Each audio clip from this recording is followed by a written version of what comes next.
In the morning of June 21, 2025, the world was awash by the news of American attack on nuclear sites in Iran.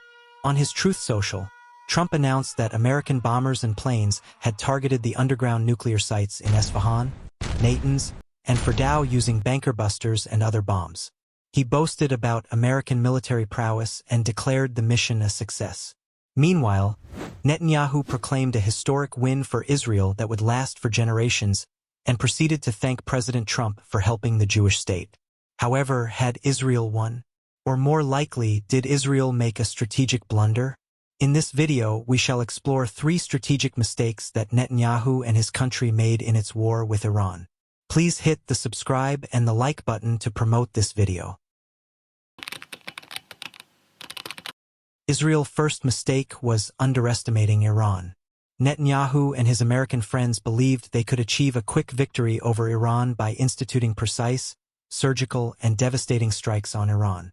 This belief started way back during the end of Biden administration. Just a few weeks before the 2024 U.S. elections, Israel officials were already making their pitch for attacking Iran to Biden administration because they believe Iran was in a weakened state. Israelis were convinced that Tehran was not in a strong position, meaning it was time to take advantage of the situation and strike the nuclear program. This conviction strengthened after the fall of Assad regime in Syria, an event that weakened Iran's regional proxies in Lebanon and Syria. In Israel's view, Iran was more exposed than ever, could not effectively fight back. In fact, as early as February 2025, CNN reported assessments from U.S. intelligence agencies that concluded Israel was planning to strike Iran's nuclear facilities and ballistic missile capabilities this year. The Israelis were also hoping for a regime change in the Islamic Republic. Buoyed by confidence that Iran was now vulnerable, Israel's Air Force jets initiated an attack on June 13, 2025, hitting various military and military targets in the Islamic Republic. Early reports from news outlets like Al Jazeera indicated that several regions in Iran had been hit, with cities such as Isfahan, Tabriz, Kermanshah, Iraq, Natanz, and Tehran bearing the brunt of the attack. In the aftermath, several high-valued targets like military commanders and nuclear scientists died. To smoothen the attack and accomplish its goals, Israel had activated its intelligence and covert operations deep inside Iran to sabotage ballistic launchers and air defenses systems. The Mossad operatives used drones and other complex technologies earlier smuggled into Iran to decapitate the air defense systems.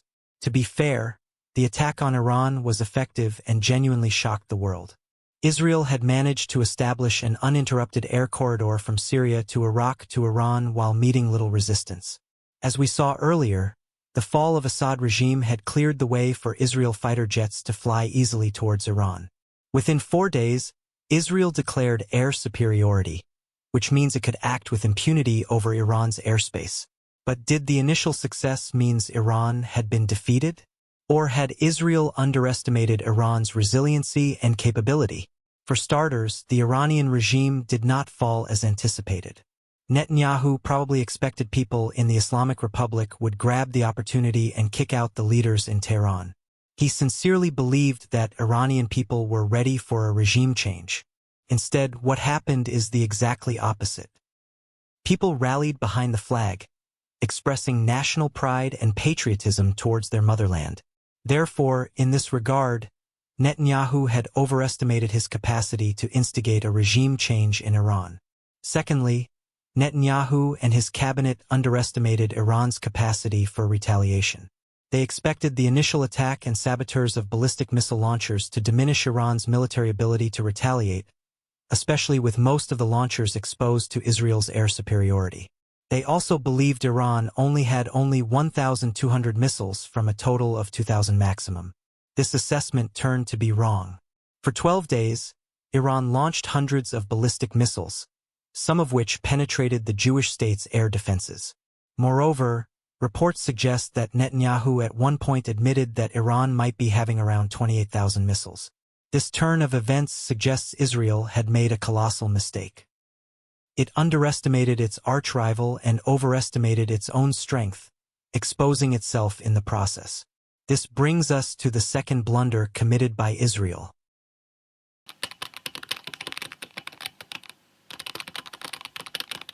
the war exposed weaknesses in Israel's supposedly impenetrable defense systems. For decades, the Jewish state built a reputation of invincibility in the region. Its Iron Dome carved a name for itself for its capability to intercept projectiles from enemies. However, we must point out that the dome is specifically meant for short-range missiles and rockets, not ballistic missiles. Israel has used the Iron Dome for several years to take down missiles from Hamas and Hezbollah, who fires short-range projectiles. During the Iran-Israel conflict, Israel instead used the Arrow system that is designed as anti-ballistic defense system. Unfortunately, the Arrow system did not protect Israel from Iran's attack. Initially, the system was able to intercept many ballistic missiles and drones from Iran, but even then, some went through and inflicted huge damage in several cities. In fact, in the first retaliatory attacks, Iran missiles managed to hit Israel's defense headquarters in Tel Aviv, an oil refinery, and related infrastructure in Haifa. Some of this success was due to hypersonic missiles whose speed and maneuverability makes interception hard. Iran is one of the few countries known to have hypersonics, aside from China and Russia. In a nutshell, Israel was not able to intercept the ballistic and hypersonic missiles launched by its archrivals.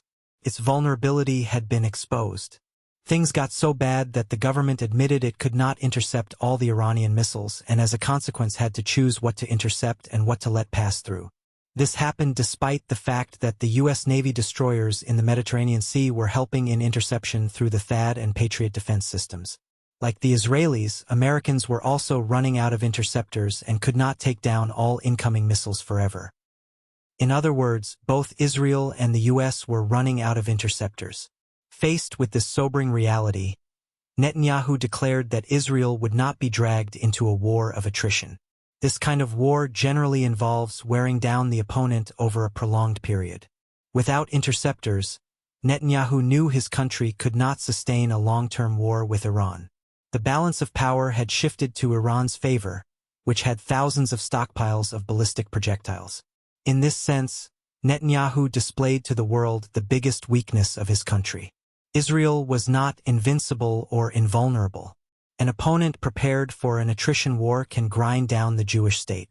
This is even more true if we consider the cost of Arrow, THAAD, and Patriot missiles. Arrow goes for $3 million, Patriot for $4 million, and THAAD $12 million apiece. Compare that to Iranian missiles, which are inexpensive and can be produced faster in large quantities. The implication here is that Israel's expensive arsenal constitutes its main weaknesses. It can't sustainably fight a hardened opponent for a long period. Moreover, Israel's small size compared to Iran means war causes massive disruptions and damage.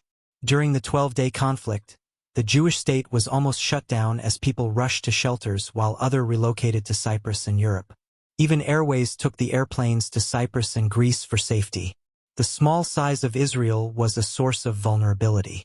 On its part, Iran's huge size means it can absorb hits and still continue to function since you cannot target all its cities and villages.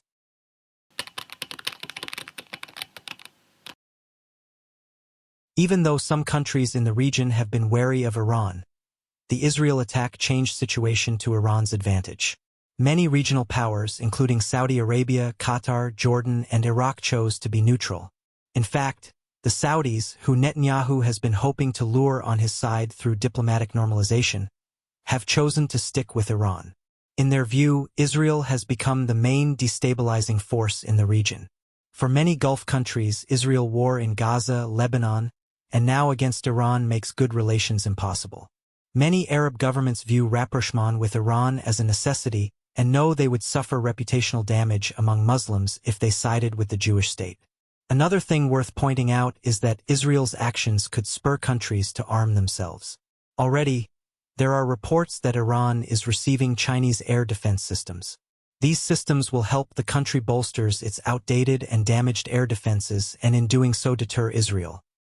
There are other reports that Iran is on the verge of receiving Chinese-made J-10C fighter jets that Pakistanis used in May to down Indian French-made Rafales jets. Other countries like Egypt have also expressed interest in the J-10 fighter jets. If countries in the region acquire advanced weapon system from China, Israel's so-called military superiority will erode. So, by attacking Iran, Israel may have prompted Arab nations to start shopping for better weapons, especially from China, which, unlike the US, does not prohibit buying countries from attacking nations like Israel. There is also a possibility that China might start selling its fifth-generation fighter jet named J-35 to Pakistan and possibly to some Middle Eastern countries. If that happens, Israel's superiority will be a thing of the past. Thanks for watching, and please remember to hit the like and subscribe button to get more videos from this channel.